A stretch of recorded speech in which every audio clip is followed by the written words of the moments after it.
Hi friends, आप सभी का new others classes YouTube channel में स्वागत है। आज की वीडियो में हम लोग पढ़ेंगे भारतीय संविधान से संबंधित अनुसूचियाँ। तो और ये वीडियो आप लोगों के लिए काफ़ी इम्पोर्टेंट होने वाली है, क्योंकि इससे एग्ज़ाम में अधिकांशतः प्रश्न पूछे जाते हैं, है ना। तो आप लोग इस वीडियो को अंत तक ज़रूर देखें और वीडियो पसंद आने पर लाइक करें, शेयर करें, साथ ही साथ चैनल को सब्सक्राइब करना ना भूलें। तो चलिए आज का वीडियो हम लोग शुरू करते हैं। तो आज में पढ़ना हमें अनुसूचियों के बारे में।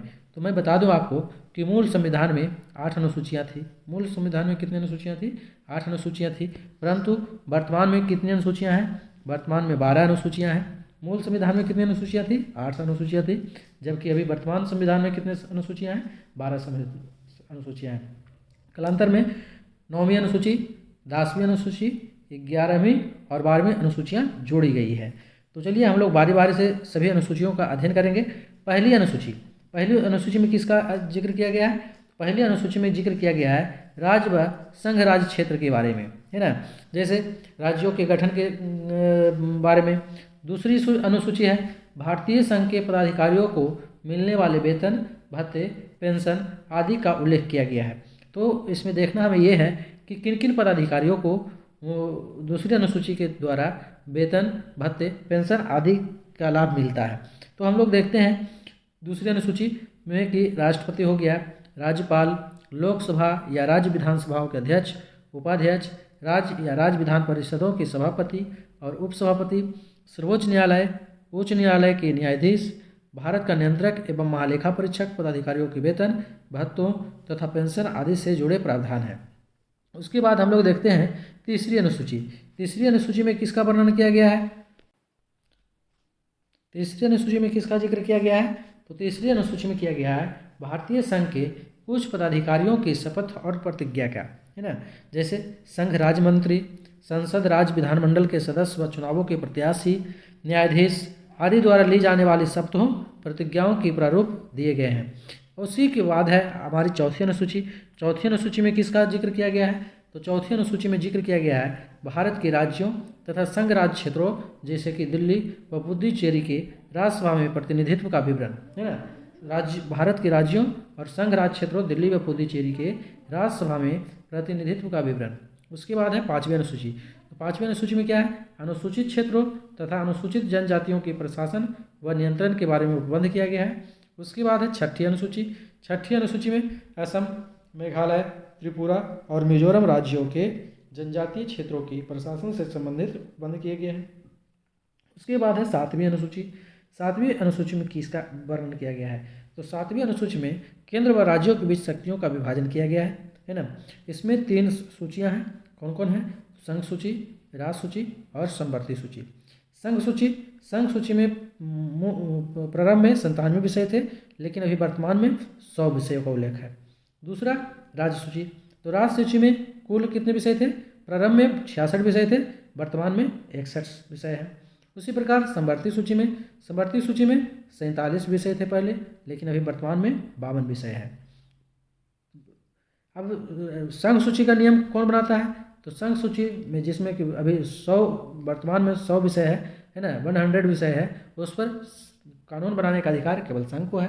राज्य सूची में कानून बनाने का अधिकार केवल राज्य को है, परंतु समवर्ती सूची में कानून बनाने का विषय संघ और राज्य दोनों को है ना। चलिए अब देखते हैं कि संघ सूची के अंतर्गत कौन कौन आते हैं, राज्य सूची के अंतर्गत कौन कौन से विषय हैं, और उसी प्रकार समवर्ती सूची के अंतर्गत कौन कौन से विषय आते हैं।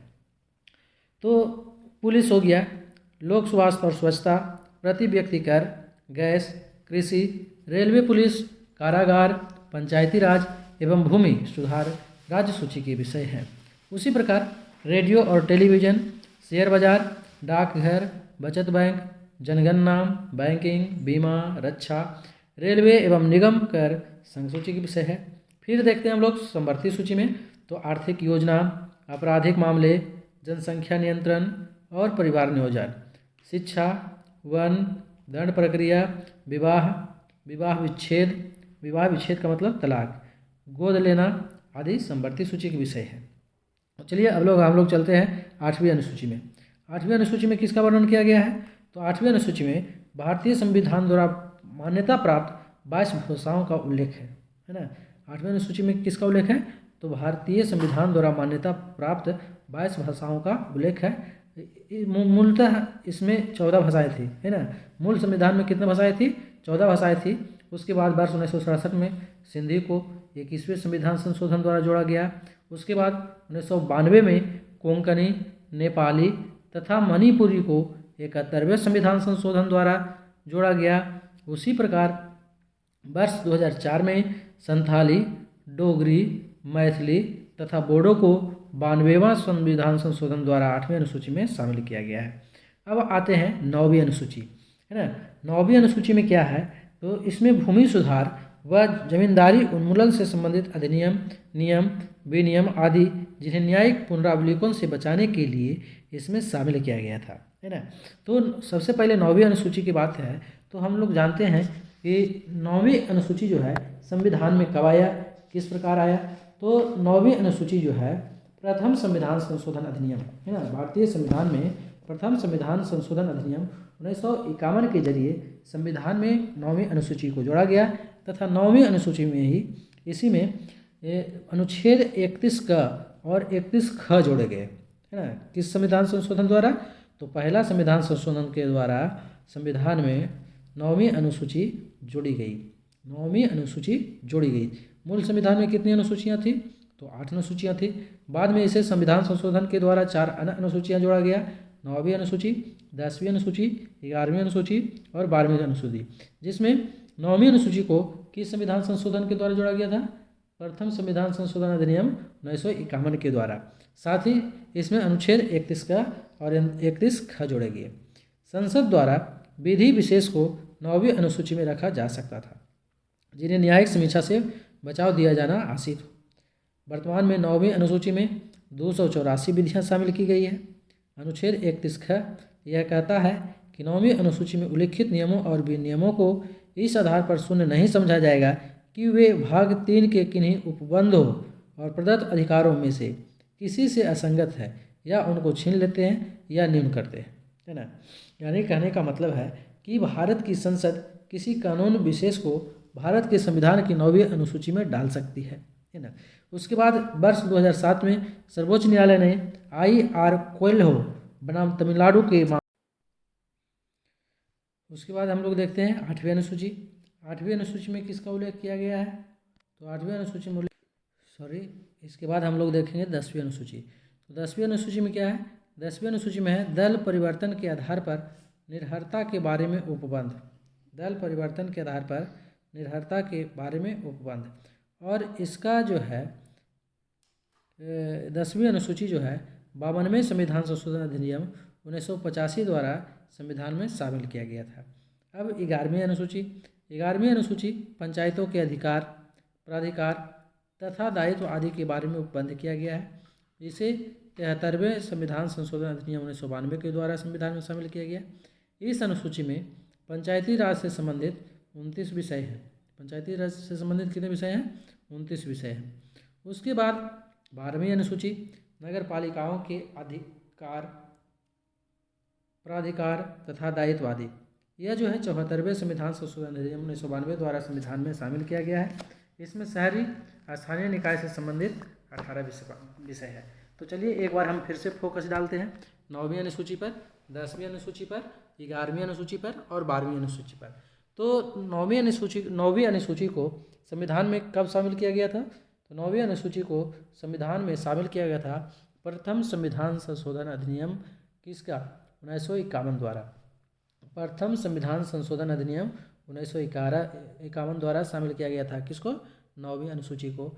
उसके बाद 10वीं अनुसूची। 10वीं अनुसूची को कब शामिल किया गया था? तो 52वें संविधान संशोधन अधिनियम 1985 द्वारा, है ना। 52वें संविधान संशोधन अधिनियम 1985 द्वारा संविधान में शामिल किया गया था 10वीं अनुसूची में। इसमें किसका वर्णन किया गया है? तो दल परिवर्तन का। उसके बाद है क्या? 11वीं अनुसूची। 11वीं अनुसूची में किसका वर्णन किया गया है?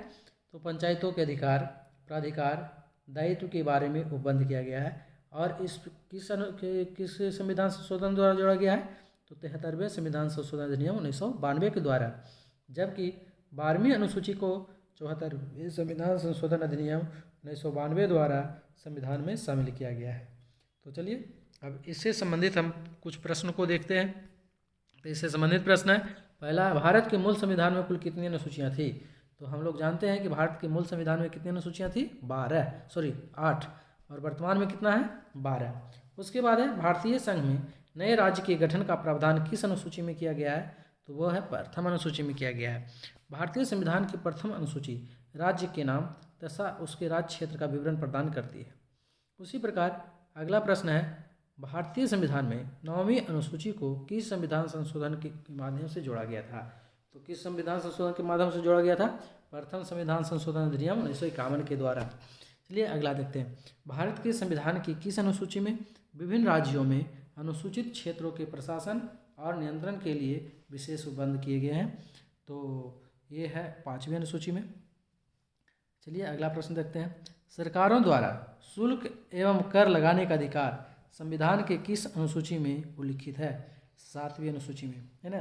जैसा कि हम लोग जानते हैं कि 7वीं अनुसूची में 3 सूचियों का वर्णन किया गया है, संघ सूची, राज्य सूची एवं समवर्ती सूची।